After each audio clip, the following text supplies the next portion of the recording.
Sidikdə qan nə dərəcədə qorxuludur? Sidikdə qan, hematuriyanın olması çox qorxuludur. Yəni, mən həmişə xarakter cəhətdən heç vaxt xəstəni qorxutmağı xoşlamıram. İstəyirəm ki, ona elmi tərəfdə izahatını verim.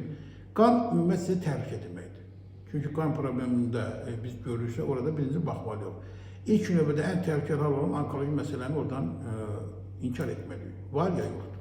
Eyni zamanda bəzi infeksiyon proseslər var ki, həm infeksiya törədir ki, bunlar qan axımı əlamətinin özünü göstərə bilərlər, o araşdırılmalıdır. Eyni zamanda xəstələrdə maddələr maddəsinin pozulması, durğunluğun meydana gəlməsi, kristalların, duzların yığılması qan prosesini yarada bilər.